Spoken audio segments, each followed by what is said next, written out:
नमस्कार, एक बार फिर से आप सभी का स्वागत है और आज हमारा ये फोर्थ लेक्चर होने वाली है एक कॉम्प्लेक्स एनालिसिस के ऊपर, जहां पर हम बेसिक्स कंसेप्ट की बात कर रहे हैं। आज की हमारी मुख्य तौर पर जो टॉपिक होने वाली है, जो खास बात करके हम पढ़ेंगे आर्गुमेंट के ऊपर। और इस आर्गुमेंट की जो चर्चाएं हैं वो हमें हर एक चैप्टर में देखने को मिलेंगी। अभी तक हमने कॉम्प्लेक्स नंबर सीखा, कंजुगेट सीखा, मॉडुलस सीखा और अब हम आर्गुमेंट पे बात करेंगे। और ये चारों टॉपिक्स कहीं ना कहीं आपके हर एक चैप्टर में कहीं ना कहीं काम आने वाली है। तो फटाफट हम लोग शुरुआत करते हैं आर्गुमेंट की, और चीज़ें हमारे पास जो भी होंगी वो क्लियर रहेंगी। तो अगर हम यहाँ पर सबसे पहले आज की ये जो टॉपिक्स है उसकी अगर हम हेडलाइन डालते हैं तो हम इसे आर्गुमेंट कहते हैं, या argument of a complex number की चर्चाएं करके चलते हैं। बट ठीक है, हम यहाँ पर शॉर्ट में बस एक ये नाम रख रहे हैं आर्गुमेंट। ठीक है, अब यहाँ पर बात करते हैं कि आर्गुमेंट दो तरीके की होती है। जनरली हम उस पर चर्चाएं करेंगे। पहली बात तो ये है कि हम पहला चर्चा कर रहे होंगे प्रिंसिपल आर्गुमेंट पर, ठीक है, और दूसरा हम लोग चर्चा कर रहे होंगे प्रिंसिपल आर्गुमेंट, और दूसरी हमारी चर्चा हो रही होगी जनरल आर्गुमेंट के ऊपर। ठीक है, ये ध्यान रखिएगा, हमें दो बातें क्लियर करनी होंगी। एक तो पहला प्रिंसिपल आर्गुमेंट और दूसरी हमारे पास क्या है, जनरल आर्गुमेंट। इन दोनों पर चर्चाएं करेंगे। सबसे पहले हम आर्गुमेंट क्या है उस पर बात कर लेते हैं, फिर हम आपकी बहुत सारी चीजों की कंसेप्ट जो है वो क्लियर कर देंगे। वो ध्यान में रखने वाली बात है। जैसे आर्गुमेंट जो है वो कभी भी हम किसी भी कॉम्प्लेक्स नंबर का निकालते हैं तो वो ध्यान रखना है कि वो कॉम्प्लेक्स कभी भी जीरो नहीं होनी चाहिए। अगर हम किसी भी कॉम्प्लेक्स नंबर की आर्गुमेंट निकालेंगे तो सबसे पहला वो देख लेना है कि वो जीरो नहीं होना चाहिए। जीरो नहीं होने का मतलब क्या हुआ, ध्यान से समझो कि अगर कोई कॉम्प्लेक्स नंबर है आपके पास, तो कोई कॉम्प्लेक्स नंबर में ये जो आप रियल पार्ट लिखते हो या फिर आयोटा ऑफ इमेजिनरी पार्ट जो आप लिखते हो, ये दोनों एक साथ जीरो नहीं होना चाहिए, नहीं तो आपका कॉम्प्लेक्स नंबर जीरो के बराबर हो जाएंगे। अगर आपके पास एक जीरो है, मान लो रियल पार्ट जीरो है और इमेजिनरी पार्ट आपके पास कुछ भी है, मान लो यहाँ पर कुछ भी नंबर है जीरो को छोड़ करके, तो ये हमारे पास एक कॉम्प्लेक्स नंबर है बट वो जीरो नहीं है, ये ध्यान रखना है। अगर हम कहते हैं कि भैया इस वाले पार्ट में कुछ रख दो, रियल पार्ट में इसको जीरो कर दो, तब भी ये कॉम्प्लेक्स नंबर हमारा जीरो के बराबर नहीं है। ये बात को समझ के चलिएगा। एक जीरो होने से या एक्स के या वाई के जीरो होने से हमें कॉम्प्लेक्स नंबर का जीरो कह पाना मुश्किल हो जाता है, हम उसको जीरो नहीं कहेंगे। जब हमारा दोनों जीरो हो जाता है तो हम एक कॉम्प्लेक्स नंबर को कहते हैं कि वो एक जीरो कॉम्प्लेक्स नंबर है। और ध्यान रखना है कि जब हम आर्गुमेंट पे डिस्कशंस कर रहे होंगे तो वो कॉम्प्लेक्स नंबर जीरो नहीं होना चाहिए, यानी दोनों टर्म हमारे जीरो नहीं होनी चाहिए। ये क्यों होती है, आगे हम इस पर विस्तार पूर्वक से चर्चाएं करेंगे। लेकिन खैर हम लोग थोड़ी सी आगे बढ़ते हैं आज की कंसेप्ट की डिस्कशंस के लिए। देखो, बेसिकली तौर पर अगर हम बात करें, सबसे पहले तो आपको एक एक्सिस पर लेकर के चलते हैं, चर्चाएं वहां पर हमारी ठीक ठाक तरीके से रहेंगी। देख लो, बेसिकली अगर हमारे पास ये एक एक्सिस है और ये भी हमारे पास एक एक्सिस है, जनरली आप इसे जानते हो कि हम इसे एक्स एक्सिस कहते हैं और ये हमारा वाई एक्सिस होती है। बातें इतनी तो ठीक ठाक है, आगे बढ़ेंगे। अब देखो होता क्या है, ध्यान से समझने की कोशिश करिएगा कि मान लेते हैं कि हमारे पास एक कॉम्प्लेक्स नंबर है। सपोज ये z इज इक्वल टू, हमारे पास एक कॉम्प्लेक्स नंबर है और वो ऐसा है कि 1 प्लस हमारे पास √3 इंटू आई हो गया। ये हमारे पास एक कॉम्प्लेक्स नंबर है। और ये कॉम्प्लेक्स नंबर को अगर आप देखोगे तो ये कॉम्प्लेक्स नंबर में अगर इसकी पॉइंट को इंडिकेट करना चाहोगे तो ये पॉइंट अप्रोक्सीमेट में कहां पर होगा, ध्यान से समझिए। ये पॉइंट है 1, यानी रियल पार्ट में है 1, और ये √3 में √3 आयोटा, यानी कि √3 आयोटा ऊपर में कहीं होगा। तो मान लेते हैं ये पॉइंट यहाँ पर ठीक ठाक, ये जो पॉइंट है वो हमारा ये वाला पॉइंट है, इसको हम 1 मानते हैं। यहाँ कोई पॉइंट है जिसको हम √3 इंटू आयोटा मान के चल रहे हैं। तो बेसिकली तौर पर ये वाला कॉम्प्लेक्स नंबर को ये वाला पॉइंट यहाँ पर कहीं ना कहीं इंडिकेट करेगा, और वो होगा 1, √3। ये वाला पॉइंट इंडिकेट करके चल रहा है कॉम्प्लेक्स नंबर को। ये बात हमने आपको पहले भी बता चुके हैं। अब मान लेते हैं कि इस कॉम्प्लेक्स नंबर को यहां से मिलाएं, ठीक है, ठीक है, इतनी बातें ठीक है कि एक कॉम्प्लेक्स नंबर है 1 प्लस √3 आए, उसकी पॉइंट में इंडिकेट कर पा रहे हैं हम लोग 1, √3। अब ध्यान से सुनो, अगर हम यहां पर ये कॉम्प्लेक्स नंबर जो है, अगर वो एक्स एक्सिस से एंटी क्लॉकवाइज, एक्स एक्सिस से एंटी क्लॉकवाइज कहने का मतलब यानी कि घड़ी के विपरीत दिशा में, एक तो क्लॉकवाइज होता है यानी ऐसे ऐसे घड़ी घूमता है, तो जब हम ऐसे घूमते हैं ठीक है, और एक तो हम ऐसे घूमते हैं। तो जब हम घड़ी के विपरीत दिशा में जब हमारे पास कोई एंगल बनता है, मान लो ये हमारा एंगल बन गया थीटा, ठीक है। एक बात और भी बता दे रहे हैं कि जब हम यहाँ पर क्लॉकवाइज मूव करते हैं, क्लॉकवाइज है जब हम मूव करते हैं क्लॉकवाइज, और दूसरा हम मूव करते हैं एंटी क्लॉकवाइज, यानी कि एक तो होता है घड़ी के दिशा में और दूसरा होता है घड़ी के विपरीत दिशा में। तो जब भी हम क्लॉकवाइज मूव करते हैं और जब हम एंटी क्लॉकवाइज मूव करते हैं तो दोनों केस में हमारे एंगल बनते हैं। लेकिन ध्यान देने वाली बात ये होगी कि ध्यान से समझो, ये हमारा एक पॉइंट है, कोई भी लाइन है, और जब हम इधर मूव करेंगे मतलब इस डायरेक्शन में जब हम मूव करेंगे तो ये जो हमारा एंगल बनता है वो हमारा एक नेगेटिव एंगल हम मान करके चलते हैं। और जब हम घड़ी के विपरीत दिशा में, देखो घड़ी ऐसे घूमता है, हम इधर घूम रहे होंगे यानी ऐसे, तो ये जो हमारा एंगल बनता है वो हमारा पॉजिटिव एंगल बनता है। इतनी बात तो आप जानते ही भी होंगे कि जब हम घड़ी के विपरीत दिशा में घूमते हैं पॉजिटिव एंगल, और घड़ी के दिशा में घूमते हैं तो नेगेटिव एंगल ये बना करके चलती है। अब यहाँ बेसिकली तौर पर हम क्या कह रहे हैं वो थोड़ा सा समझिए। हमारे पास ये कॉम्प्लेक्स नंबर था 1 + √3 है, इसके वजह से पॉइंट मिला 1, √3, ठीक है। अब ये जो है वो कहीं ना कहीं पॉजिटिव एक्स एक्सिस के साथ, यानी ये वाला जो एक्स एक्सिस है उसके साथ एंटी क्लॉकवाइज में एंगल बनाया थीटा।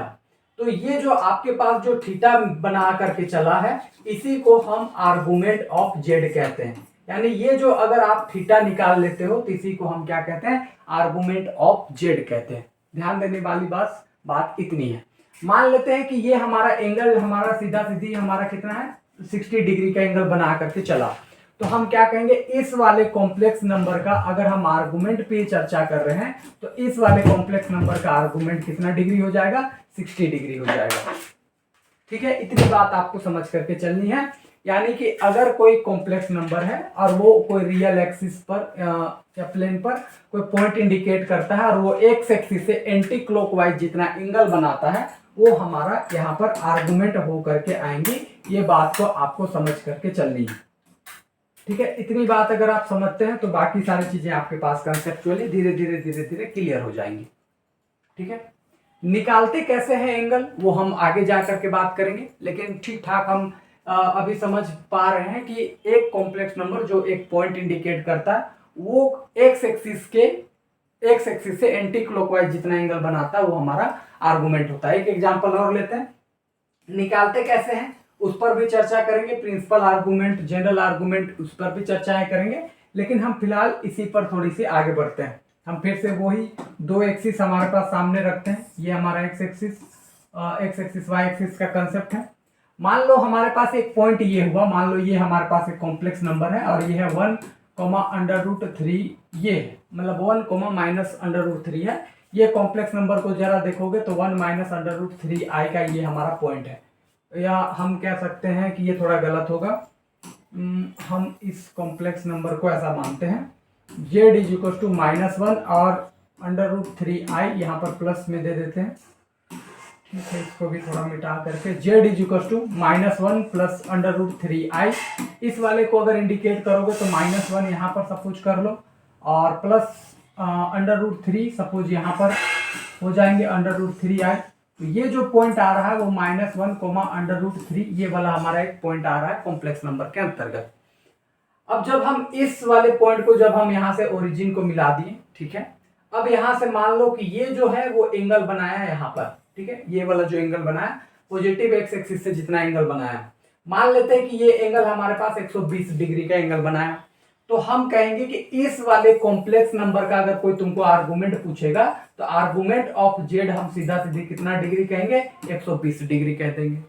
अगर मान लेते हैं कि यहाँ पर एक पॉइंट आया, सपोज कर लो कि यहाँ पर एक पॉइंट आया और ये पॉइंट एक्स एक्सिस के साथ मान लो 330 डिग्री का एंगल बनाया, ठीक है, तो हम यहाँ पर आर्गुमेंट ऑफ, मान लो ये कॉम्प्लेक्स नंबर Z1 है तो हम इसको Z1 का आर्गुमेंट जो होगा वो 330 डिग्री कह देंगे। सीधा सीधी इतनी बात है। तो कहने का मतलब ये है कि अगर कोई कॉम्प्लेक्स नंबर है तो वो प्लेन में एक पॉइंट को इंडिकेट करके चलता है, और अगर हम उसको ओरिजिन से मिला दिए और देख रहे हैं कि एक्स एक्सिस से जितना एंगल बना रहा है वो हमारा आर्गुमेंट हो रहा है। अगर कोई पॉइंट यहाँ पर है, मान लो एक कॉम्प्लेक्स नंबर का पॉइंट यहाँ पर है, मान लो Z2, यहाँ पर हम मिलाएं ऐसे। अब हम यहाँ से नापना चालू करेंगे कि भाई साहब यहाँ तक आने में कितना एंगल बना है। मान लो ये बनाया आपका सपोज कर लो कि ये बनाया आपका 350 का एंगल, 350 कैसा, हम रेंडमली अभी हम इंडिकेट कर रहे हैं, तो 350 का एंगल बनाया। तो अगर हम आर्गुमेंट ऑफ आपसे पूछे आर्गुमेंट ऑफ Z2 कितना हो जाएगा, तो आप कहोगे आर्गुमेंट ऑफ Z2 350 डिग्री का एंगल हमारे पास बना करके चलेगा। ठीक है, इतनी बात अभी बस ये मोटा मोटी हम कंसेप्ट को क्लियर करने की कोशिश कर रहे थे कि देखो आर्गुमेंट ऑफ जेड कुछ भी नहीं है, बस एक सिंपल सा ये लॉजिक से कि भैया कितना एंगल बना रहा है उसी को हम आर्गुमेंट ऑफ जेड कह रहे हैं। ठीक है, तो हमने एक बात तो सीखा कि आर्गुमेंट ऑफ जेड जो है वो हमारे पास क्या होती है, तो जस्ट एक एंगल होती है, जैसा कि हम लोग कल भी निकाल रहे थे, है ना। उस पर निकालने पर भी चर्चाएं करेंगे कि कैसे हम निकालेंगे, बट आज हम लोग इसकी पूरी बातें ये समझे कि ये एक कॉम्प्लेक्स नंबर है, कॉम्प्लेक्स नंबर का एक पॉइंट है, वो एक्स एक्सिस के साथ जितना एंगल बना रहा है वो एंगल हमारा आर्गुमेंट हो जाता है। इतनी बातें हमने सीख ली है। अब आर्गुमेंट हम निकालना सीखेंगे कि आखिर एक आर्गुमेंट को निकालते कैसे हैं। ठीक है, अब आगे बढ़ते हैं। आर्गुमेंट को निकालने के लिए आइए हम फटाफट से बात कर लेते हैं। तो मान लेते हैं कि z इज इक्वल टू हमारे पास x प्लस आई वाई हमारे पास होता है कॉम्प्लेक्स नंबर। अगर हमें आर्गुमेंट ऑफ z निकालने की जरूरत है, आर्गुमेंट ऑफ z निकालने की जरूरत है, तो आर्गुमेंट ऑफ z के लिए हमें क्या चाहिए, थीटा, क्योंकि अभी हमने फॉर्मूला बेसिकली तौर पर पढ़ा कि आर्गुमेंट ऑफ z क्या होती है। तो आर्गुमेंट ऑफ z तो हमारे पास बस इतनी होती है कि सर वो हमारे पास एक थीटा दे दे, यानी एंगल कितना बना रहा है वो हमारे पास आर्गुमेंट होती है। ठीक है, और कल हमने थोड़ी बहुत लास्ट की क्लास में डिस्कस किया था कि एंगल कैसे निकालते हैं कॉम्प्लेक्स नंबर का, तो उसी से हम एक फॉर्मूला निकाल लेते हैं। देखो कि थीटा बराबर हम लोग जानते हैं कि tan inverse y by x.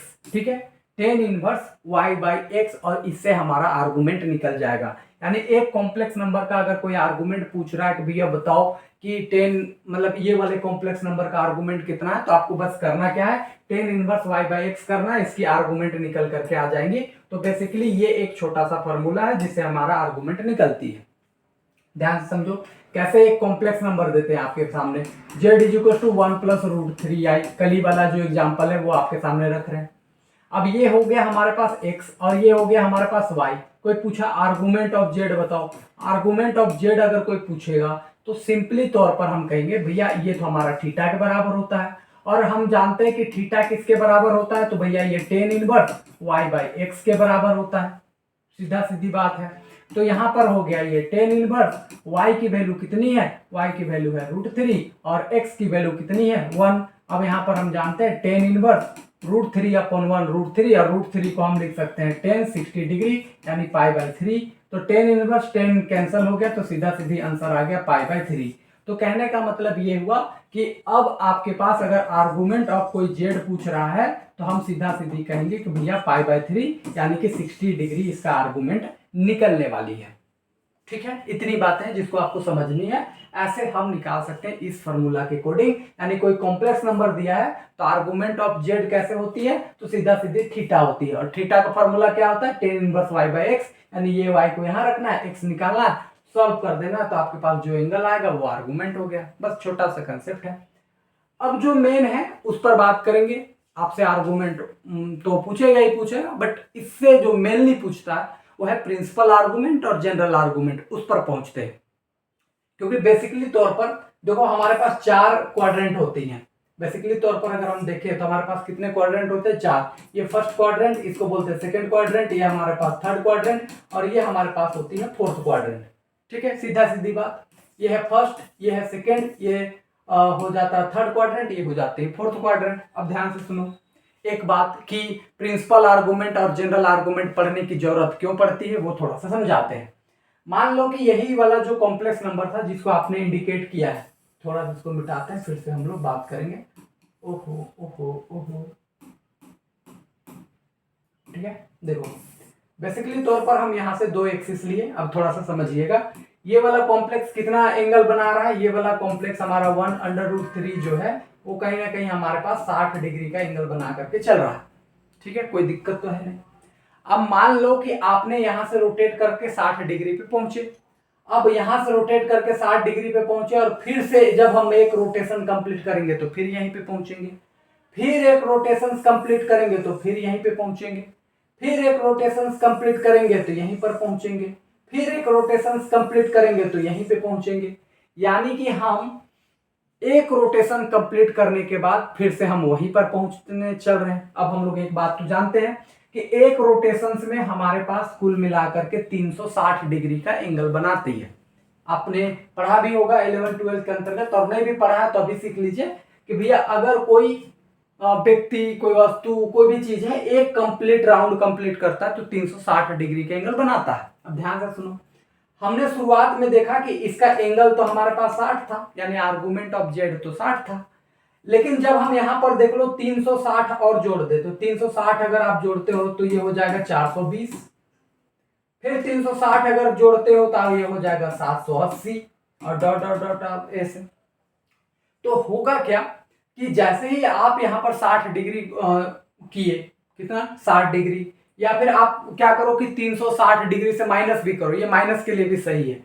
जैसे आप 360 डिग्री पे माइनस करो तो 360 डिग्री का माइनस करोगे तो बचेगा -300, फिर -360 करोगे तो ये बचेगा कुल मिलाकर के 660 डिग्री के एंगल बनेगा। तो कहने का मतलब ये हुआ कि मान लेते हैं कि आपने 60 पे था, अब यहाँ पर 420 को देखो तो पहले तो ये 360 में एक कंप्लीट करेगा और फिर 60 तो फिर यहीं पहुंचा, 780 करोगे तो एक कंप्लीट करोगे तो 320 और 360, फिर 200 तो 720 और फिर 60 करोगे तो यहीं पर आ जाएगा। या आप उल्टा चलो, नेगेटिव, नेगेटिव में क्या होगा, ऐसे घूमेगा, नेगेटिव है साइन है तो उल्टा घूमेगा, ऐसे घूमेगा तो देखो यहां है 60, पूरा टोटल होता है 360, तो यहां से जब तुम घूमना चालू करोगे यहीं तक तो ये कितना एंगल बनाएगा, 300 एंगल बनाएगा, वो भी माइनस का, क्योंकि आप उल्टा घूम रहे हो। क्योंकि ये जब आप उल्टा घूमोगे एक कंप्लीट राउंड तो 360 होता, ये तो 60 ऑलरेडी लेकर के चला चुका है, तो यहां तक घूमोगे तो ये 300 हो जाएगा माइनस में, क्योंकि आप उल्टा घूम रहे हो। तो कहने का मतलब ये हुआ कि हम लोग को जरूरत क्यों पड़ रहा है, क्योंकि हम देख रहे हैं कि हम तो कह रहे थे कि आर्गुमेंट इसका 60 आ रहा है, वो भी सही है, बात है, बट फिर किसी ने कहा कि भैया आप 420 भी लोगे ना तो इसी का एंगल आएगा, मतलब इसका बराबर ही आर्गुमेंट आएगा, 780 लोगे तब भी आएगा, -300 लोगे, -600 लोगे, इधर डॉट डॉट डॉट और भी एंगल आते जाएगा, जो भी लोगे वो इसी का आर्गुमेंट है। तब हमने डिसाइड किया कि भैया अब हम इस आर्गुमेंट को दो फैक्टर में बांटेंगे, एक तो होगा प्रिंसिपल आर्गुमेंट और दूसरा होगा हमारे पास जनरल आर्गुमेंट। क्लियर है क्यों?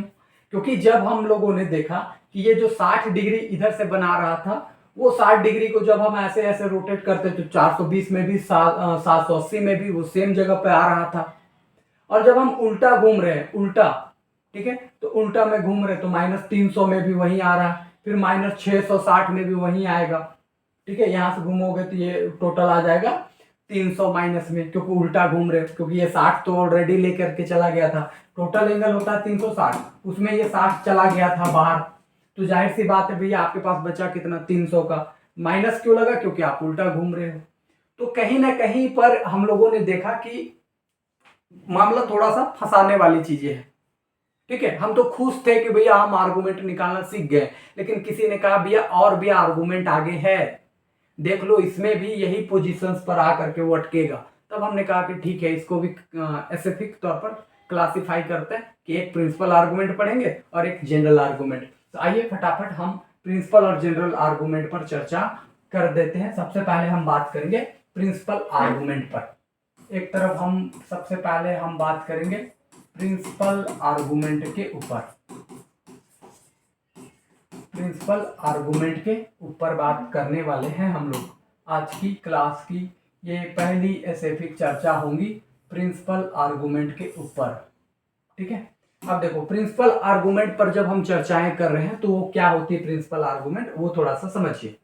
प्रिंसिपल आर्गुमेंट यानी कि मेन आर्गुमेंट, जैसे आपके स्कूल में प्रिंसिपल होती है तो वो मेन होता है, उसी तरीके से यहाँ भी हम जब आर्गुमेंट देखेंगे, जैसे यहाँ पर बना रहा था 60 पर भी, 420 पर भी, 780 पर भी, -300 पर भी, -660 पर भी, लेकिन जो मेन वाला जो था वो था 60, जो 60 एंगल आ रहा था, यानी π/3 जो एंगल आपके पास आ रहा था वो मेन था, प्रिंसिपल था। तो हम ऐसे ही प्रिंसिपल आर्गुमेंट खोजना चाह रहे हैं, यानी अगर z आपके पास एक कॉम्प्लेक्स नंबर है x प्लस आई वाई, तो इसका हम लोग प्रिंसिपल आर्गुमेंट देखना चाह रहे हैं कि अच्छा इसका प्रिंसिपल आर्गुमेंट कौन होने वाला है। ठीक है, ये हम निकालने की कोशिश करेंगे। तो प्रिंसिपल आर्गुमेंट को निकालने के लिए जो मैथमेटिशियंस लोग हैं उन्होंने एक लॉजिक दिया, उस लॉजिक्स को पकड़ करके चलेंगे और उस लॉजिक्स में हमें एक बात की ध्यान रखना रहता है, वो है एनर्जी कंजम्पशन के ऊपर। ठीक है, एनर्जी कंजम्पशन के ऊपर हम लोगों को ध्यान रखना पड़ता है। अब ये एनर्जी कंजम्पशन क्या है वो थोड़ा सा ध्यान में रखेंगे, या इसको हम कह सकते हैं एनर्जी बचत। ज्यादा हम लोग समझ करके चलेंगे तो बचत कह सकते हो, एनर्जी का बचत करने वाला के कंसेप्ट पर इन्होंने प्रिंसिपल आर्गुमेंट दिया है। वो क्या है वो थोड़ा सा समझा देते हैं आपको। देखो बेसिकली तौर पर हमारे पास दो एक्सिस है, ये हमारे पास एक्स एक्सिस और वाई एक्सिस है। आइए फटाफट चर्चाएं करेंगे। ये हो गया एक्स, ये हो गया एक्स डैश, ये हो गया वाई और ये हो गया हमारे पास वाई डैश। ठीक है, हमारे पास ये एक्सिस है, ये मोटा मोटी ओरिजिन है। अब थोड़ा सा समझो, अगर हमारे पास कोई कॉम्प्लेक्स नंबर इस पॉइंट पर है, मतलब फर्स्ट क्वाड्रेंट में, ये हमारा फर्स्ट क्वाड्रेंट होता है, ये हमारा सेकंड क्वाड्रेंट, ये हमारा थर्ड क्वाड्रेंट और ये होता है हमारा फोर्थ क्वाड्रेंट। ये थोड़ी बात समझ में आ रही है आपको। फर्स्ट क्वाड्रेंट में कोई भी पॉइंट होता है तो उसका दोनों कोऑर्डिनेट पॉजिटिव होता है। दोनों कोऑर्डिनेट क्या होता है? पॉजिटिव।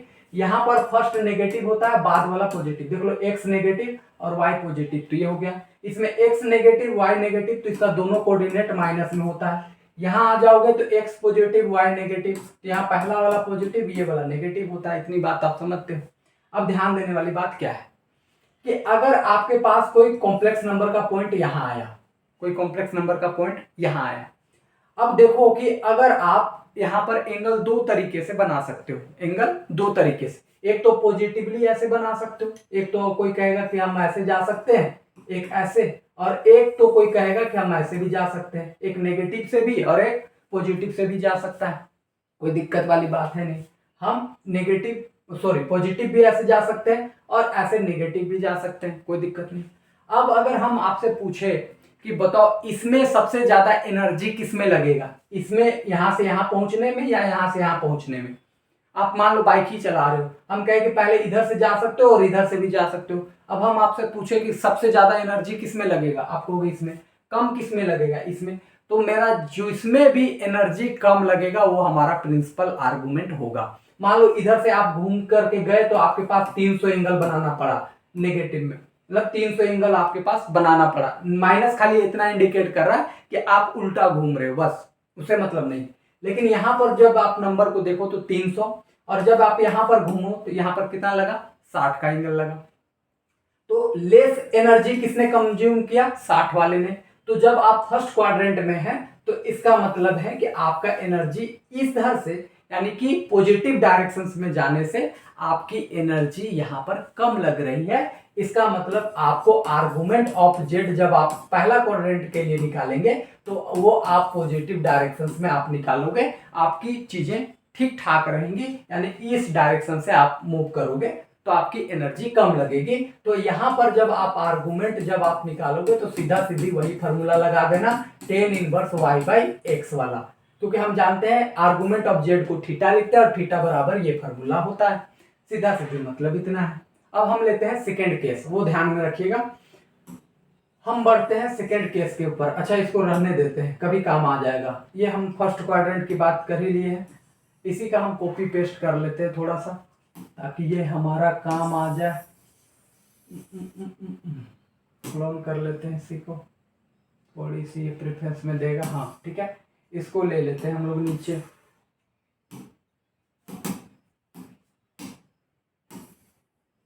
ओहो, ये थोड़ा गड़बड़ कर दे रहा है। ठीक है कोई बात नहीं, हम इसको मिटा देते हैं। तब देखो ये हम मिटा दिए। अब हम आते हैं सेकेंड क्वाड्रेंट पर चर्चा करने के ऊपर।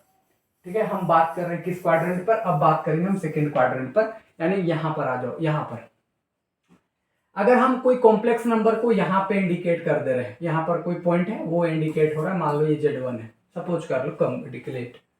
अब हम यहाँ से इसको मिला दिए ऐसे। अब हम तुमसे पूछते हैं, ये हमारा एक्स एक्सिस रहा पॉजिटिव का, ये वाला एक्सिस, यहीं से तो हमको नापना है, यहीं से तो हमको नापना है। अब यहाँ पर ध्यान से सुनो, अगर हम कहें कि भैया इधर से मूव करो और यहाँ पहुंचो, और दूसरा इधर से मूव करो और यहाँ पहुंचो, अब तुम बताओ सबसे ज्यादा एनर्जी किस में लगा? आप कहोगे सर सबसे ज्यादा एनर्जी इसमें लगा। हम कहेंगे सबसे कम एनर्जी किस में लगा? एनर्जी कम इसमें लगा। तो जिसमें कम एनर्जी लगेगा वो हमारा आर्गुमेंट होगा, यानी हम इधर से ही पॉजिटिवली डायरेक्शंस में भी सेकेंड क्वाड्रेंट का यहाँ पर आर्गुमेंट निकालेंगे। तो हम ये ध्यान में रखेंगे कि सेकेंड क्वाड्रेंट में ही हम यहाँ पर ये बात को ध्यान में रखेंगे कि भैया हमारा पॉजिटिव डायरेक्शंस में ही हम एनर्जी को नापेंगे। इस बात को कंफर्म ध्यान में रखिएगा। तो यहाँ पर जब आप आर्गुमेंट निकालोगे, यानी यहाँ पर जब आप आर्गुमेंट निकालोगे, आर्गुमेंट ऑफ जेड, तो बस आपको ध्यान में रखना है कि ये होता है थीटा के बराबर, और इसको हम लिख सकते हैं tan inverse y by x. बस यहाँ पर एक ऐड करना होगा पाई की वैल्यू, इसमें ऐड करना क्या होगा? पाई की एक वैल्यू, और वो भी पॉजिटिव में। ठीक है, इतनी बातें हैं, ध्यान में रखिएगा। अब यहाँ पर हम बढ़ते हैं, यहाँ पर आ जाते हैं हम लोग थर्ड क्वाड्रेंट में। थर्ड क्वाड्रेंट की अगर कोई पॉइंट की बात करते हैं, चलो एक एक्सिस और ले लेते हैं, फटाफट खींचो। हाँ आ जाओ। हम बात करते हैं यहाँ की कोई पॉइंट की। यहाँ की अगर कोई पॉइंट की अगर हम बात कर रहे हैं, यहाँ पॉइंट में अगर हमारे पास कोई पॉइंट है, ठीक है, कोई दिक्कत वाली बात तो नहीं है। यहाँ पर अगर कोई पॉइंट है, तो अगर हम आपसे पूछे कि सबसे एनर्जी ज्यादा कम किस में लगेगा, आप पहले मूव करिए इधर से, और एक मूव कर रहा है इधर से, बताओ किधर कम लगा? हम कहेंगे सर इधर से हमारा कम एनर्जी लगा, यानी निगेटिवली डायरेक्शंस में आपकी एनर्जी कम लगा। तो यहाँ पर आर्गुमेंट में y बाई एक्स तो होगा, बस आप में यहाँ पर माइनस में पाई कर देना है। तो ये ध्यान में रखनी है, यानी ten inverse y by x और माइनस में पाई हो जाएगा। इस वाले थर्ड क्वाड्रेंट के लिए ये आपके पास आर्गुमेंट ऑफ जेड हो जाएगा, यानी ten inverse y by x minus pi, ये प्रिंसिपल आर्गुमेंट होने वाली है। एक लास्ट बच जाता है चौथा, वो भी हम लोग डिस्कस कर देते हैं। तो अगर हम यहाँ पर चौथा की केस की बात करें, तो देख लो यहाँ पर जब हम आते हैं, तो यहाँ पर जब आप इधर से मूव करोगे पॉजिटिवली डायरेक्शन में ज्यादा एनर्जी लगेगा, इधर से मूव करोगे कम एनर्जी लगेगा।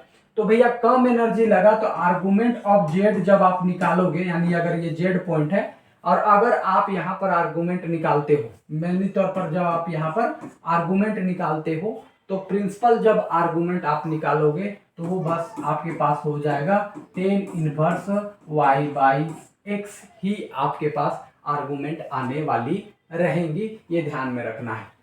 तो बेसिकली तौर पर हमें इतनी बात समझ में आई कि जिधर से हमारा कम एनर्जी लगेगा वो हमारा कहीं ना कहीं प्रिंसिपल आर्गुमेंट होगा। अब वो हम पॉजिटिवली नाप ले या नेगेटिवली, बस हमें एनर्जी कम लगना चाहिए, ये ध्यान में रखना है। अब यहाँ पर एक बात है जो स्पेसिफिक तौर पर नोट पॉइंट है, जिसको आपको दिमाग में रखना है, फिर हम इसका एक बार रिकॉल कर देंगे, फिर इससे रिलेटेड एग्जांपल देंगे, पूरी बात क्लियर हो जाएंगी। देखो अब यहाँ पर एक एक्सिस ले लिए, अब मान लेते हैं कि यहाँ पर ठीक ठाक है यहाँ से। अब हम यहाँ से चलना शुरू किए, इस वाले पॉइंट से चलना शुरू किए, हम इधर से भी आए तो इस लाइन पर हमारा एनर्जी इतना है, इतना लगा।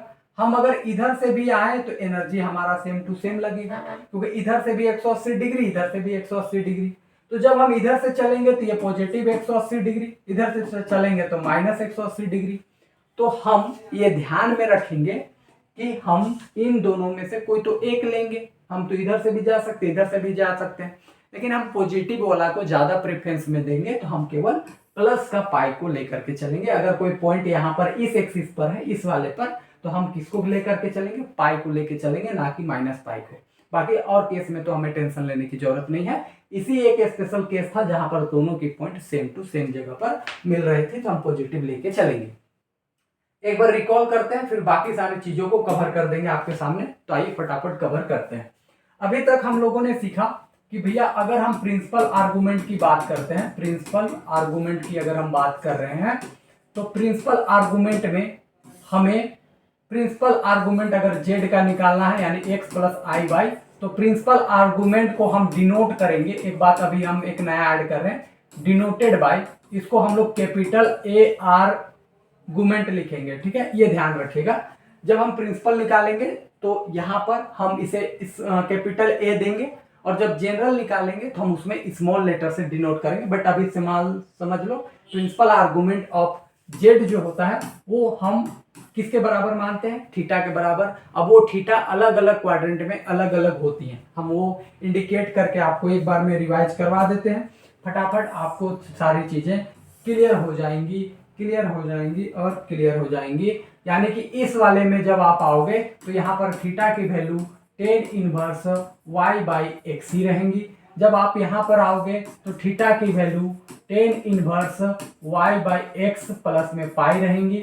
जब आप थर्ड क्वाड्रेंट में आओगे तो थीटा की वैल्यू में tan inverse y by x ही रहेगा, बस आपको माइनस में पाई कर देनी है। और जब आप चौथा क्वाड्रेंट में आओगे तो आपको बस टेन इनवर्स की वैल्यू सीधा सीधी y बाई एक्स ही लेना है और इसमें कोई चेंज नहीं होंगे।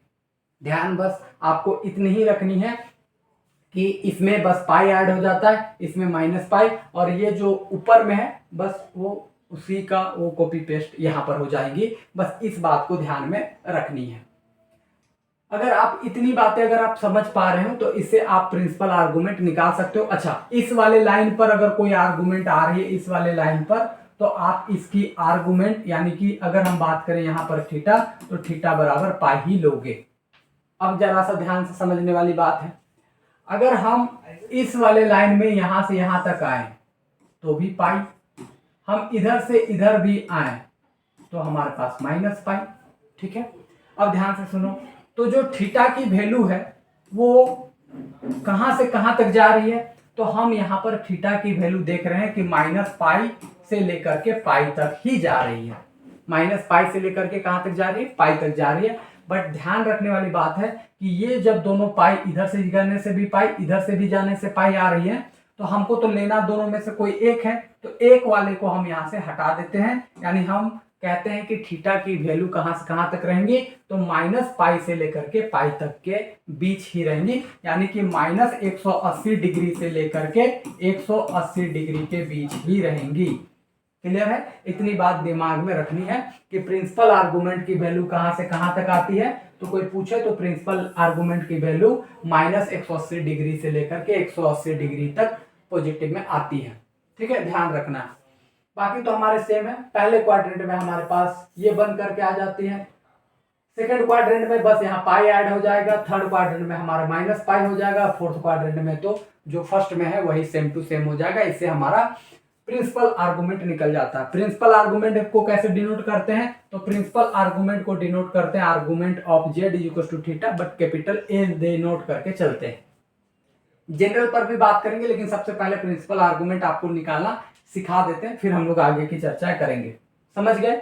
प्रिंसिपल आर्गुमेंट की कंसेप्ट कहां से आया, तो लेस एनर्जी कंजप्शन से आया। लेस एनर्जी कंजप्शन कहने का मतलब जिसमें कम एनर्जी लगेगा, इधर से मूव करोगे या इधर से मूव करोगे, जिसमें कम एनर्जी लगेगा उसी पर हम लोग इसकी प्रिंसिपल आर्गुमेंट डिसाइड करते हुए चलते हैं। ये बात अगर क्लियर है, हम आगे बढ़ते हैं, एग्जांपल देते हैं, आपको पूरी बातें क्लियर होंगी। हम यहाँ पर आते हैं, कॉम्प्लेक्स नंबर को लेते हैं, फटाफट ध्यान से देखिएगा।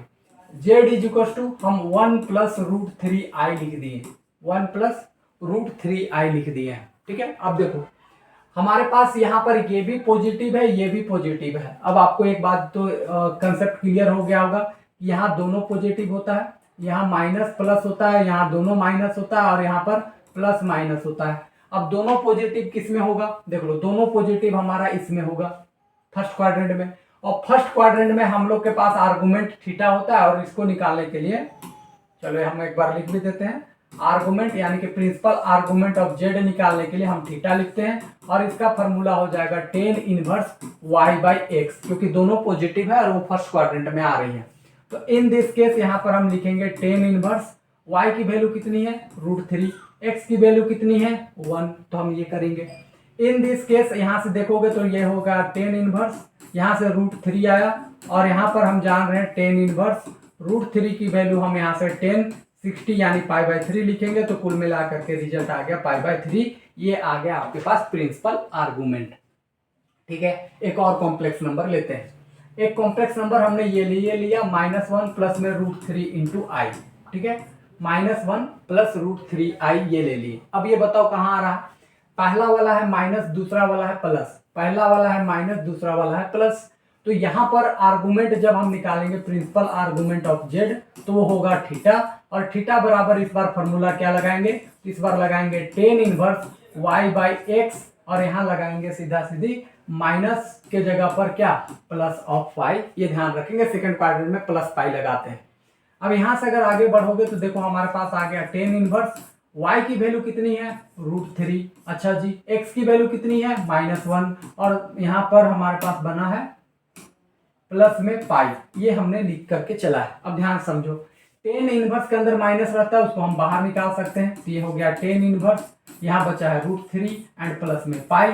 अब यहाँ से आगे बढ़ेंगे, माइनस तो माइनस, इसकी वैल्यू देखो यहाँ से आपको पता चल रही है कि इसकी वैल्यू कितनी आई है, π/3। यहाँ से रख लो π/3 एंड प्लस में पाई। सॉल्व कर लेते हैं, 3 का 3 में से 1 घटाओगे तो सीधा सीधी 2π/3। तो ये हमारा आ गया कहीं ना कहीं प्रिंसिपल आर्गुमेंट सेकेंड क्वाड्रेंट के में किस वाले कॉम्प्लेक्स नंबर का, तो ये वाले कॉम्प्लेक्स नंबर का आ गया है। इसी तरीके से दो और कॉम्प्लेक्स नंबर का हम आर्गुमेंट निकाल लेते हैं, इसके वाला के लिए और एक लास्ट उसके वाले के लिए। फटाफट आपको चीजें क्लियर हो जाएंगी। आ जाइए, थर्ड कॉम्प्लेक्स नंबर ले रहे हैं, z is equal to -1 -√3i। इस बार दोनों नेगेटिव है। दोनों नेगेटिव किस में आती है, तो आती है थर्ड क्वाड्रेंट में। थर्ड क्वाड्रेंट में आ रहा है तो हम क्या करेंगे, आर्गुमेंट ऑफ z निकालेंगे, this is equal to theta. Formula क्या रहेंगे इस बार, tan inverse y by x और माइनस का पाई इस बार लगाएंगे। अब यहाँ से आगे बढ़ जाओ, टेन इनवर्स, यहाँ पर देख लो y कितनी है, -√3, ठीक है, और यहाँ पर ये कितनी है, -1 और माइनस में पाई। आगे बढ़ जाओ, माइनस माइनस कैंसल, यहाँ बचा टेन इनवर्स √3 और माइनस का पाई।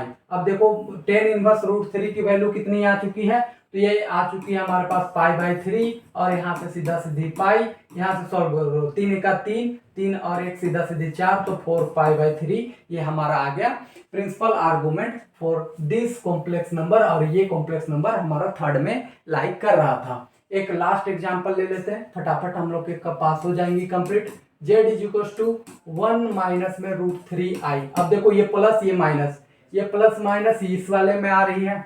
अगर यहाँ पर हम प्रिंसिपल आर्गुमेंट की बात करेंगे तो हम यहाँ से आर्गुमेंट ऑफ z निकालेंगे, this is equal to theta, और यहाँ पर फॉर्मूला क्या होगी, तो सीधा सीधे tan inverse y by x. Fourth quadrant में तो बस यही यूज करना है।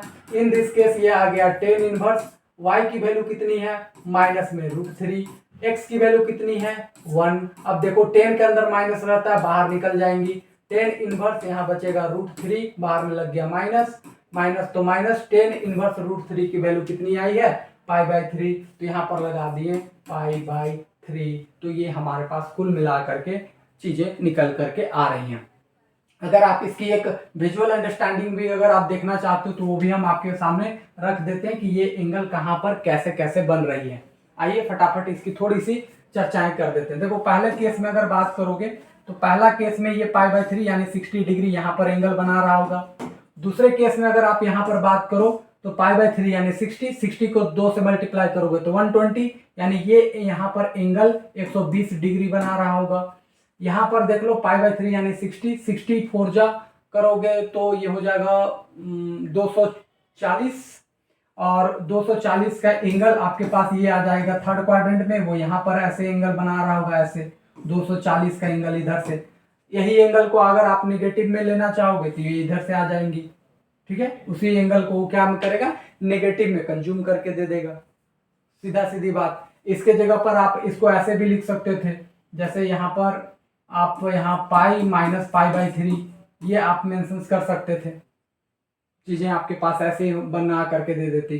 तो कहने का मतलब बस इतना आपको समझ लेना है कि यहाँ पर 240 किधर से बनाया, पॉजिटिव से बनाया, बट आप नेगेटिव में भी आप ले सकते हो, कोई दिक्कत नहीं है। इसमें क्या करो, बस आपको ये जो आया है 240 उसमें 360 घटा दो। कितना घटा दो, 360, देख लो, क्योंकि आप इधर से नेगेटिव से ले रहे हो। तो 240 में से जब आप 360 घटाओगे तो बचेगा कितना, 120 डिग्री, वो भी नेगेटिव में। तो ये यहाँ पर -120 डिग्री आ जाएगा, नेगेटिव से एनर्जी कंज्यूम करना चालू करेगा। रिजल्ट आपको पॉजिटिव में दे रहा है, लेकिन हम उससे क्या कर सकते, कन्वर्ट कर सकते हैं, -360 घटा देंगे, नेगेटिव तरफ चल रहे हैं तो वो अपने आप ऑटोमेटिक रिजल्ट दे देगा कि अच्छा जी -120 में अगर आप इधर से चलते लेस एनर्जी कंज्यूम करता, कोई दिक्कत नहीं है, पॉजिटिव में रिजल्ट दिया, क्या ही फर्क पड़ रहा है हम लोग को। आगे बढ़ते हैं। यहाँ पर अगर हम बात करते हैं, यहाँ पर देख लो ये क्या बोल रहा है, तो यहाँ पर है -π/3 यानी 60 डिग्री, तो ये यहाँ पर आ जाएंगे, देख लो इधर से वो नापेगा कितना -60 डिग्री का एंगल, तो ये हमारे पास एक कंसेप्ट बना करके दे रहा है। तो कहने का मतलब ये हुआ कि हम ठीक ठाक तरीके से इस चीज़ों को समझ करके चल सकते हैं, बेहतरीन तरीके से जो चीज़ें हमारे पास बना करके दे रही हैं वो एक्चुअली में इस तरीके से हमारे पास प्रिंसिपल आर्गुमेंट आती है, ये और इस तरीके की कंसेप्ट है जिसको आपको दिमाग में रखनी है, और आपको फिर क्या ही हम बोल सकते हैं, बाकी तो आप समझदार हो और समझदार को इशारा ही काफ़ी होता है मेरे दोस्त। तो उम्मीद है कि आप ये प्रिंसिपल आर्गुमेंट सीख गए होंगे। एक दो क्वेश्चन आपके सामने रखेंगे, लेकिन उससे पहले हम आपको बता देते हैं जनरल आर्गुमेंट क्या होती है, समझ लो, ठीक है। हम बात कर रहे हैं जनरल आर्गुमेंट के ऊपर, फिर हम एक साथ बहुत सारे क्वेश्चंस को आपके सामने बनाएंगे। ध्यान रखेंगे कि जनरल आर्गुमेंट और प्रिंसिपल आर्गुमेंट पर ही आज की पूरी क्लास को खत्म करेंगे, क्योंकि ये आपके पास मेन टॉपिक होने वाली है और इसमें आपको फंसना नहीं है। हम बात कर रहे हैं जनरल आर्गुमेंट पे, तो ध्यान से सुनो। जनरल आर्गुमेंट को हम डिनोट करेंगे आर्गुमेंट ऑफ जेड, यानी स्मॉल लेटर ऑफ ए से डिनोट करेंगे और प्रिंसिपल को कैपिटल से डिनोट करके चलेंगे। अब इसमें कुछ करना नहीं है, जो आपके पास जनरल आर्गुमेंट है उसमें बस आपको निकालने के लिए जो आपके पास प्रिंसिपल आर्गुमेंट है उसमें 2n पाई ऐड कर देना है, 2n पाई क्या कर देना है, ऐड कर देना है। और ये जो n है वो कहाँ से लेना है, तो सेट ऑफ इंटीजर से आपको लेना है, सेट ऑफ इंटीजर से आपको यहाँ पर लेना है क्या, n की वैल्यू, यानी n की जगह आप +1 -1 2 कुछ भी रख सकते हो, कोई दिक्कत वाली बात नहीं है। इस फार्मूला को ध्यान में रखिएगा। अब इसका क्या मतलब है सर, वो थोड़ा समझा दीजिए। तो बस कुछ नहीं करना है, सुनो बात को। अगर आपको आर्गुमेंट ऑफ जेड निकालना है ना, तो आप प्रिंसिपल आर्गुमेंट पहले निकाल लो। प्रिंसिपल आर्गुमेंट मान लो यहाँ पर ए आया, कुछ भी आया, इसमें बस या तो 2 पाई यानी 360 डिग्री जोड़ते जोड़ते चले जाओ, या 360 डिग्री घटाते घटाते चले जाओ, वो आपके पास कहीं ना कहीं जनरल आर्गुमेंट आ जाएंगे। जैसे सुनो बात को, इसी केस में जब हम लोग शुरुआत में किए, जैसे जेड इज टू पहला वाला को जब हम निकाले थे 1 + √3i का, तो एंगल हमारे पास कितना आया था, 60 डिग्री। जो हमारा प्रिंसिपल आर्गुमेंट आया था वो आया था 60 डिग्री। अब अगर इसमें तुम यहाँ से जनरल आर्गुमेंट निकालना चाहते हो, जनरल आर्गुमेंट ऑफ जेड, तो जनरल में पूरा टर्म आने लगेगा, तो आप 360 जोड़ते जाओ। पहला तो ये 60 हो गया, ध्यान से सुनो, ये पहला 60 हो गया।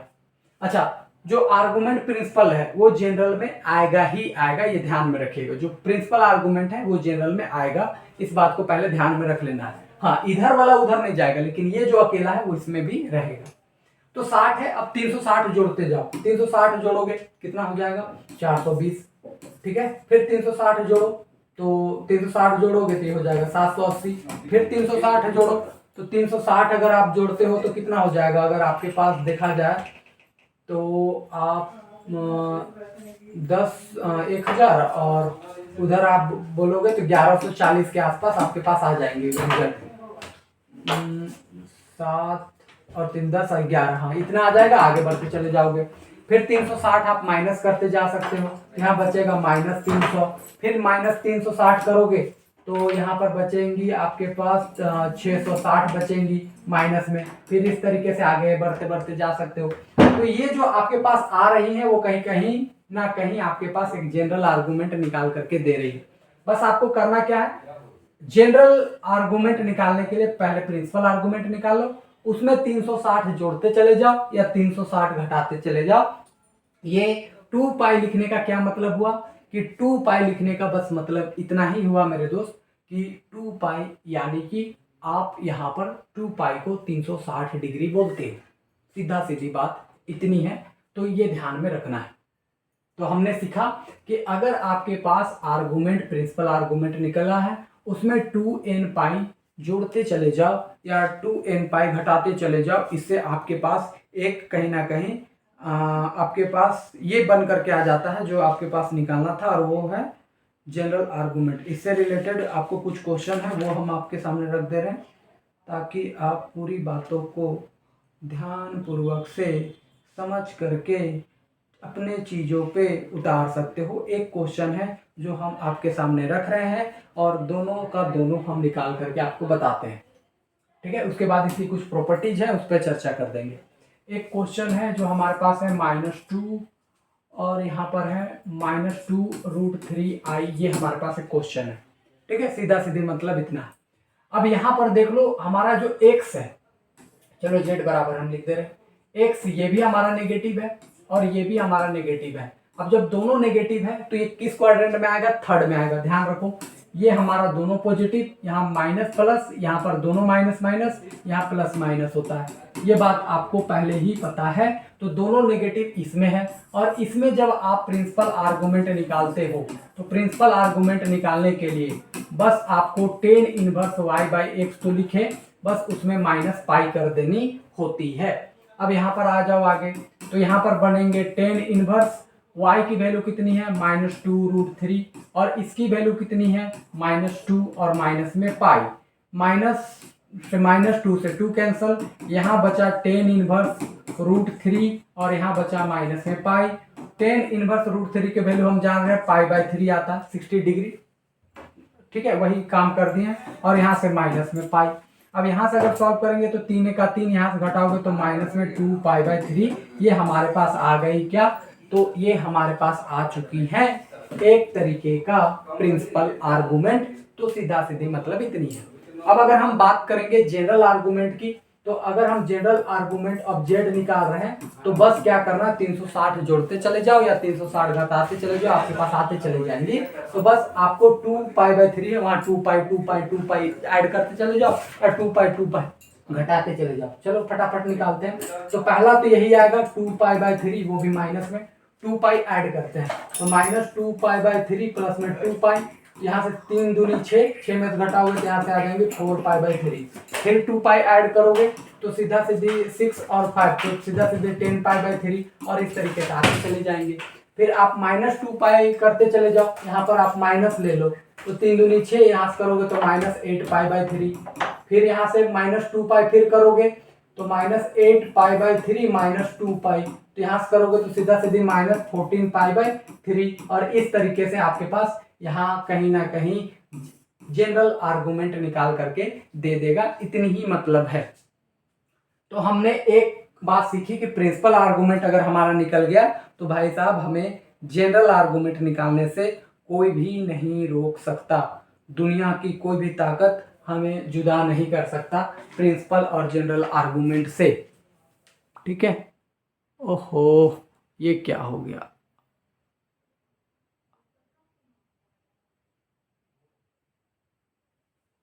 थोड़ी सी क्वालिटी धुंधली धुंधली हो चुकी थी। आइए एक दो क्वेश्चन हम डिस्कस और कर लेते हैं, फिर उसके बाद बढ़ेंगे किस पे, इसकी प्रॉपर्टीज पर एक क्वेश्चन और ले लेते हैं। यहाँ है z - -3i, ये हमारे पास एक क्वेश्चन के रूप में है, ठीक है। अब इस क्वेश्चन में अगर हम बात करते हैं तो इस क्वेश्चन में हम इसको ऐसे लिख सकते हैं 0 - 3i, रियल पार्ट गायब था तो हम उसमें 0 डाल दिए, कोई दिक्कत वाली बात नहीं है। अब यहाँ पर ध्यान दो कि पहला वाला हमारा पॉजिटिव है, दूसरा वाला नेगेटिव है। पहला पॉजिटिव दूसरा नेगेटिव आता है फोर्थ क्वाड्रेंट में। ध्यान दो यहाँ देखो ये दोनों प्लस, यहाँ पर माइनस प्लस, यहाँ दोनों माइनस, यहाँ प्लस माइनस, तो ये वाला सिचुएशन यहाँ बन रही है। अगर हमें प्रिंसिपल आर्गुमेंट की बात करा जाए तो ये बनाएंगा सीधा सीधी tan इनवर्स y/x, ये बनाएंगा। यहाँ से अगर आप बढ़ोगे तो tan इनवर्स y की वैल्यू कितनी है, -3, x की वैल्यू कितनी है हमारे पास है 0, सीधा सीधी। यहाँ से बढ़ जाओ tan इनवर्स, देखो किसी भी नंबर के नीचे 0 हो जाता है तो वो सीधा सीधी बना देगा इन्फिनिटी, सीधा सीधी क्या बना देगा, इन्फिनिटी। ये बात तो आप जानते हो, किसी भी नंबर के नीचे रहे तो बना देगा इन्फिनिटी। आगे बढ़ जाओ tan इनवर्स इन्फिनिटी को हम सीधा सीधी tan 90 डिग्री लिख सकते हैं। क्यों जी, क्योंकि हम जानते हैं कि tan 90 की वैल्यू सीधा सीधे इन्फिनिटी आएगा। इन दिस केस हम यहाँ से सीधा सीधे लिखेंगे π/2, इस बात को समझ के चलनी है। तो कहने का मतलब ये हुआ कि पहले y की वैल्यू -3 डाले, यहाँ पर 0, तो किसी भी नीचे के नंबर 0 हो जाए तो सीधा सीधे इन्फिनिटी। और इन्फिनिटी को 10π/2 लिख सकते हैं। 10 से 10 इनवर्स खत्म, π/2 आ गया इसकी आर्गुमेंट ऑफ जेड, वो भी प्रिंसिपल आर्गुमेंट। जनरल आर्गुमेंट निकाला, 2π जोड़ते चले जाओ। आर्गुमेंट ऑफ जेड देख लो स्मॉल लिख रहे हैं, इसका मतलब क्या हुआ कि भैया आपके पास यहाँ पर जनरल आर्गुमेंट पे चर्चाएं हो रही हैं, यानी सीधा सीधी देख लो तो आर्गुमेंट ऑफ जेड निकालने में पहला हमारा प्रिंसिपल आर्गुमेंट और वहां पर सीधा सीधी 2n π ऐड करना होता है, यानी कि ये तो आ गया π/2 और यहाँ आ गया 2n π। अब n की वैल्यू अलग अलग रखते जाओ, 1 रखोगे तो 2π जोड़ना होगा, 2 रखोगे तो 4π, 3 रखोगे तो 6π। वही बात है कि 2π यानी 2π का मल्टीपल एक बार जोड़ोगे। देखो यहाँ 1 डालने का मतलब है कि एक बार जोड़ना, 2 डाल रहे हो इसका मतलब 2 बार जोड़ना, 3 डाल रहे हो 3 बार जोड़ना, 4 डाल रहे हो 4 बार जोड़ना, -1 डाल रहे हो माइनस का 2π, माइनस का 4π, यानी माइनस माइनस घटाते जा रहे हो। तो जैसे -1 डालते हो तो एक बार घटाना, -2 डालते हो तो 2 बार घटाना, -3 डालते हो तो 3 बार घटाना। तो इन दिस केस अगर π/2 में से 2π जोड़ोगे, ये तो रहा π/2 जो आपका प्रिंसिपल है। अगर आप कहते हो कि भैया हम 2π जोड़ेंगे, तो 2π जोड़ोगे तो देख लो π/2 में से 2π जोड़ोगे तो 2 दूनी 4 और 1 सीधा सीधी 5, तो 5π/2 हो जाएंगे। ऐसे डॉट डॉट घटाओगे अगर आप π/2 माइनस में 2π तो 2 दूनी 4 में से 1 करोगे तो माइनस में 3π/2 और इधर की ये वैल्यू आती चली जाएंगी। तो ये आ गई आपके पास कहीं ना कहीं जनरल आर्गुमेंट और सीधा सीधी बात इतनी है। ठीक है, तो हम लोगों ने अभी तक प्रिंसिपल आर्गुमेंट और जनरल आर्गुमेंट पर पूरी बातें चर्चा कर ली हैं। एक क्वेश्चन और लेते हैं फटाफट, लेकिन उससे पहले हम कुछ प्रॉपर्टीज हैं वो डिस्कस कर देते हैं ताकि आप चीज़ों को और बारीकी से समझ करके चल सकते हो। आ जाइए फटाफट जो बात कह रहे हैं। अगर हम आर्गुमेंट ऑफ जेड निकालते हैं तो वो क्या होता है, सीधा सीधे थीटा होता है और थीटा बराबर यहाँ पर tan इनवर्स y/x होती है। अब यही अलग अलग सिचुएशन में अलग अलग क्वाड्रेंट में हमारे पास आती है। ठीक है, ये बात तो हमको समझ करके चलनी ही है। ठीक है, पर इसको अभी थोड़ा रहने देते हैं, आगे बात करेंगे। देखो क्या बात करना चाह रहे हैं। मान लो आप या हम इसको थोड़ा और स्पेसिफिक तौर पर क्लियर करते हैं। थोड़ा देखो, मान लो आपके पास जेड है, z is to x plus i y का टर्म है आपके पास। आप निकालते हो आर्गुमेंट ऑफ जेड। ठीक है, आर्गुमेंट ऑफ जेड निकालते हो तो क्या होता है, पहला तो हम निकालते हैं प्रिंसिपल आर्गुमेंट, उसमें से जोड़ देते हैं 2n π। बात इतनी है जो हम लोगों ने समझा। अब ध्यान से सुनो, अगर हम आर्गुमेंट ऑफ जेड निकालते हैं, ठीक है, तो हमारे पास ये रिजल्ट है।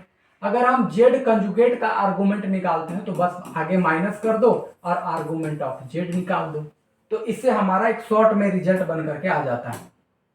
यानी अगर आपको जेड का आर्गुमेंट पता है और कोई पूछता है आर्गुमेंट ऑफ जेड कंजुगेट, तो बस जो हमारा ओरिजिनल रिजल्ट था उसमें माइनस कर दो, बस इतना काम है। एग्जांपल देते पूरी बात क्लियर होंगी।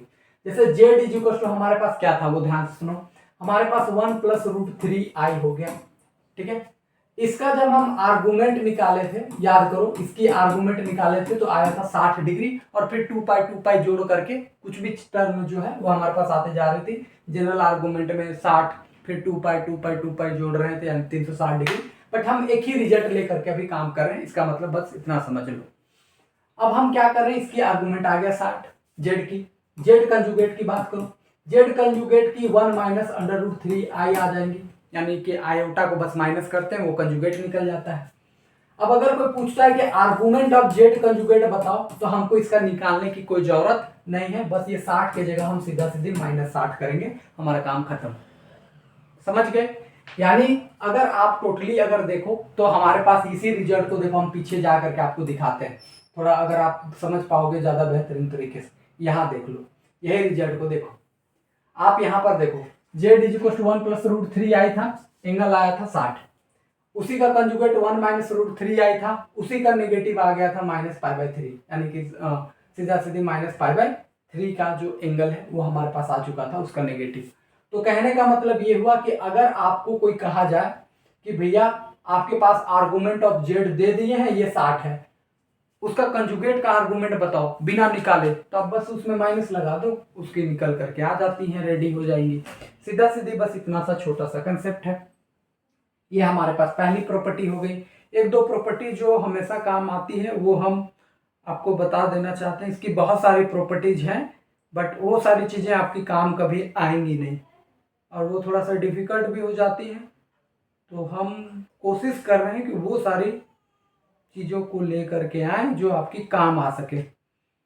तो हम मोटा मोटी कुछ प्रॉपर्टीज और डिस्कस कर लेते हैं। ये हमारा पहला प्रॉपर्टी रहा कि अगर हमें जेड का कंजुगेट पता है तो बस उसके नहीं सॉरी जेड का अगर आर्गूमेंट पता है तो उसके कंजुगेट का आर्गूमेंट में बस माइनस कर दो, हो जाएंगे। दूसरा, अगर हम argument of Z1 into Z2 निकाल रहे हैं यानी दो कॉम्प्लेक्स नंबर के मल्टीप्लाई का आर्गूमेंट निकाल रहे हैं, ये हम करना चाह रहे हैं, ये ध्यान में रखिएगा। तो ये जनरली ये ब्रेक हो जाएगा आर्गूमेंट ऑफ Z1 में प्लस आर्गूमेंट ऑफ Z2 में, ये ब्रेक हो जाएंगे, ये ध्यान रखना। ये हमारी बन जाती है सेकेंड प्रॉपर्टी। इस पर भी एग्जांपल दे देंगे। और अगर कोई कहता है कि argument of Z1 upon Z2 but नीचे वाला जीरो नहीं होना चाहिए, तो हम यहाँ पर argument of Z1 minus argument of Z2 हम यहाँ पर करेंगे। बेसिकली तौर पर ऊपर और नीचे दोनों भी जीरो नहीं होनी चाहिए, बट ठीक है हम इतना मान के चल रहे हैं। यानी ये हमने सेकेंड प्रॉपर्टी पे ये डिस्कशन किया है कि सीधा सीधी बात इतनी है कि अगर वो दोनों मल्टीप्लाई में है तो ऐसे प्लस में खुलेगा, डिवाइड में है तो माइनस में खुलेगा, ये ध्यान रखना। लेकिन जब हम प्रिंसिपल आर्गूमेंट की बात करते हैं, principal argument Z1 into Z2, तो ये कोई जरूरी नहीं है कि वो इस तरीके की प्लस में खुले, वो दोनों का दोनों बराबर नहीं होंगी, इस बात को ध्यान में रखना है। यानी एक बात समझो कि जो जनरल के साथ सही है वो प्रिंसिपल के साथ सही होगा, ऐसा कोई जरूरी नहीं है। प्रिंसिपल आर्गूमेंट ऐसे प्लस के रूप में नहीं खुलेगा, जनरल वाला हमेशा खुलेगा। इसी तरीके की माइनस में भी आप यहाँ पर लिख सकते हो कि आर्गूमेंट यानी principal argument of Z1 upon Z2, ये कोई जरूरी नहीं है कि वो बराबर हो Z1 का conjugate minus argument of Z2, तो ये कोई जरूरी वाली बातें नहीं रहेंगी, इस बात को समझ के चलिएगा, आपको इतना समझना है, ठीक है। तो ये बेसिकली तौर पर हमने ये एक बात कर ही दिया है। तो आप बोलोगे सर कभी ये चीज ठीक नहीं हो सकती है क्या? ठीक हो सकती है। वो कब होंगी, आइए उस पर चर्चा कर देते हैं। वो आपकी तब ठीक होती है जब आपके पास, यहां पर ध्यान देखना, जब आपके पास रियल पार्ट ऑफ Z1 ये भी जीरो से बड़ा हो यानी कि पॉजिटिव हो, और real part of Z2 real part of Z2 ये भी जीरो से बड़ा हो, तो आप यहाँ पर argument of Z1 into Z2 जो है वो कहीं ना कहीं आप इसको ब्रेक कर सकते हो। यानी इसको अलग अलग आप लिख सकते हो, argument of Z1 and argument of Z2, ये इस बात के लिए सही हो जाता है। अब हम फटाफट से आपको एग्जांपल देते हैं, पूरी बात क्लियर हो जाएगी। पर हम एक बार प्रॉपर्टीज को रिवाइज करते हैं। अगर हमारे पास Z is x plus i y है, उसका आर्गूमेंट हम निकाल लेते हैं, कोई भी मान लो 60 डिग्री आया, उसके कंजुगेट का निकालना है तो बस उसके में माइनस कर दो, ये पहला प्रॉपर्टी है। अगर principal general argument Z1 into Z2 है तो आप उसको अलग अलग प्लस में तोड़ दो, डिवाइड में है तो माइनस में तोड़ दो। हाँ, ये प्रिंसिपल आर्गूमेंट ये सही नहीं होता है, ये ब्रेक होगा दो पार्ट में, ऐसा कोई जरूरी नहीं है। वो कब सही होगा, जब आपका रियल पार्ट जीरो से बड़ा हो और तब, यानी कि दोनों का दोनों पॉजिटिव हो। वो क्या क्या रिजल्ट है, आइए फटाफट एग्जांपल दे देते हैं इन दोनों पर एग्जांपल। मान लेते हैं कि आर्गूमेंट ऑफ आपने निकाला, देखो पहला है Z1 इंटू Z2, मान लेते हैं ऐसा कर लो, थोड़ा एग्जांपल देते हैं आपको, चीजें समझ में आ जाएंगी। मान लो एक कॉम्प्लेक्स नंबर है Z1 का कॉम्प्लेक्स नंबर का आया 60, Z2 का आर्गूमेंट निकाले, मतलब जनरल आर्गूमेंट वो आया 60, दूसरा का जब तुम निकाले आर्गूमेंट ऑफ Z2 ये आ गया 30 डिग्री। तो अगर आपको मान लो आर्गूमेंट ऑफ पूछ दिया Z1 इंटू Z2 का कितना होगा, तो बस आपको करना क्या है कि आपको argument of Z1 plus argument of Z2 लिख करके निकाल देनी है। यहाँ आ गया 60 और ये आ गया 30, 30 और 60 सीधा सीधी 90। यही आपको पूछ देता आर्गूमेंट ऑफ Z1 अपॉन में Z2, तो फिर आप क्या करते, इसको लिखते argument of Z1 minus argument of Z2। In this case यहाँ पर आ जाती 60 और यहाँ आता माइनस में 30, कुल मिलाकर के 30 डिग्री। तो जब आपको ये पता है तो इससे डायरेक्टली आप इस प्रॉपर्टीज का यूज करके निकाल सकते हो। अब सवाल रहा कि इस वाले केस में क्या है सर, वो थोड़ा सा समझाइए। तो इस वाले केस में तब एग्जिस्ट करेगा जब आपके दोनों रियल पार्ट पॉजिटिव हो, यानी जब आप पहले वाले कॉम्प्लेक्स नंबर का जब आप Z लेते हो, यानी कि x प्लस आई वाई लिए, मान लो x1 y1 लिए Z1 के लिए, Z2 is equal to x2 plus में I/2 लिए। तो ये वाला जो नंबर आप देख रहे हैं x1 और x2, ये दोनों का दोनों पॉजिटिव होना चाहिए। अगर वो नेगेटिव हुआ तो फिर इस रिजल्ट को होल्ड कर पाना मुश्किल हो जाता है, ये फिर ये रिजल्ट होल्ड नहीं करेगा। यानी कि अगर आपके पास 1 प्लस रूट 3i है, एक 2 प्लस रूट 3i है, ये होल्ड कर जाएगा क्योंकि ये दोनों पॉजिटिव है। इसमें से एक भी माइनस हुआ तो फिर ये रिजल्ट होल्ड नहीं करेगा। तो ये बेसिकली प्रॉपर्टीज हैं, कुछ बहुत प्रॉपर्टी जो आपकी काम में आ सकती थी उसको डिस्कस कर दिए। इसकी कम से कम 11 से 12 प्रॉपर्टीज आपके 11 नहीं 7 से 8 प्रॉपर्टीज आपके पास आती हैं, बट वो काम की नहीं है। जो मेनली जो आपकी काम की प्रॉपर्टीज हैं उस पर डिस्कशन कर रहे हैं ताकि आप कम फंसो और चीज़ों को आसानी से एलिब्रेट कर सकते हैं। तो ये हमारे पास चर्चाएं होती हैं कि हम एक कॉम्प्लेक्स नंबर से एक प्रिंसिपल आर्गुमेंट और जनरल आर्गुमेंट कैसे निकाल सकते हैं। ठीक है, इतनी बात। कोई दिक्कत, कोई समस्या, कोई परेशानी, दुख दर्द तकलीफ है तो बोल दीजिएगा। तो हम एक बार रिवाइज करते हैं फटाफट फटाफट फटाफट शुरुआत के टॉपिक से, फिर हम कुछ बहुत क्वेश्चन कर सकते हैं अगर समय बचेगा तो।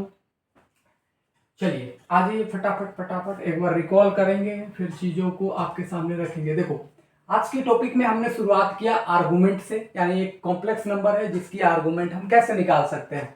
तो उस कॉम्प्लेक्स नंबर का जिसका आप आर्गुमेंट निकालना चाहते हो वो कभी भी जीरो नहीं होनी चाहिए। जीरो नहीं होनी चाहिए इसका मतलब ये हुआ कि x और y दोनों एक साथ जीरो नहीं होनी चाहिए, ये ध्यान रखना है। अब मान लेते हैं कि कोई भी आर्गुमेंट जब आप निकालते हो तो बस वो आर्गुमेंट क्या होती है, तो सीधा सीधी वो कॉम्प्लेक्स नंबर किसी भी एक्स वाई प्लेन पे पॉइंट इंडिकेट करता है, वो जितना एंगल बनाता है वो उसका आर्गुमेंट होती है, वो उसका क्या होती है, आर्गुमेंट होती है। यानी 60 डिग्री जो मान लो ये कॉम्प्लेक्स पॉइंट 60 डिग्री में बनाया तो इसका आर्गुमेंट 60 डिग्री हो जाएगा। ठीक है, इतनी बातें हम लोगों ने सीखा कि अगर कोई कॉम्प्लेक्स नंबर है वो एक्स वाई प्लेन पर जिस पॉइंट पर इंडिकेट है वो जितना एंगल बना रहा है वो हमारा आर्गुमेंट हो गया। लेकिन बार बार हमने देखा कि ये आर्गुमेंट जो हमारा 60 पे आ रहा था वो 240 पे आ रही है, 720 पे आ रही है, इस तरीके की रिपीटेशंस वो आने चालू हो गई थी। तो हमने फिर इसकी एलिब्रेशंस करना आगे बढ़ाया।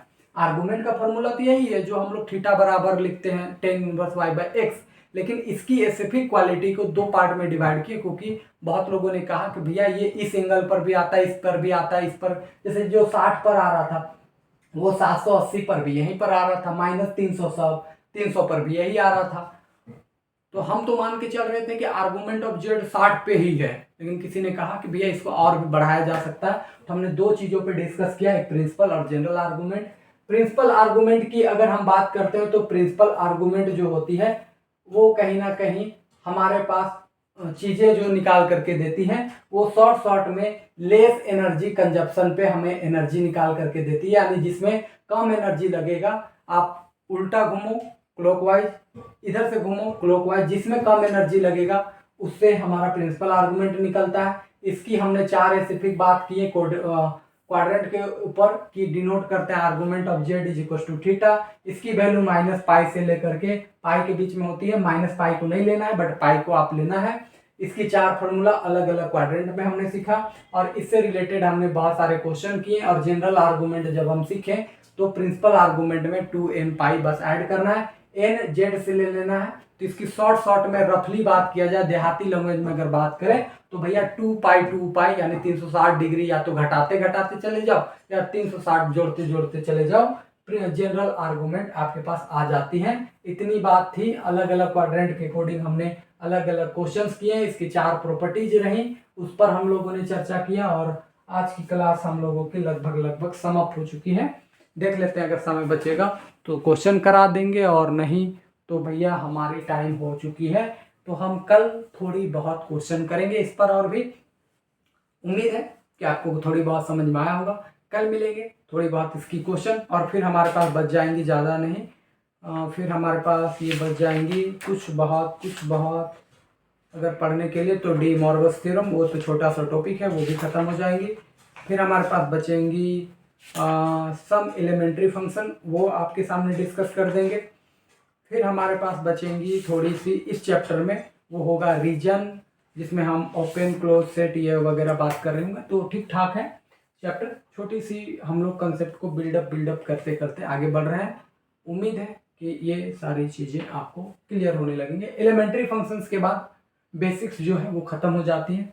जब हम डोमेन रेंज ये सब में आने लगेंगे तो फिर आपको ज़्यादा बेनिफिट देखने को मिलती है। तो आज के लिए बस हम लोग रखेंगे इतना ही। उम्मीद है कि आपने सीखे होंगे कि आर्गूमेंट क्या होती है, आर्गूमेंट निकालते कैसे हैं, प्रिंसिपल आर्गूमेंट और जनरल आर्गूमेंट में क्यों बांटे हम लोग और उसको निकालने की क्या टेक्निक है। Wish you all the best. Thank you so much. कल मिलेंगे।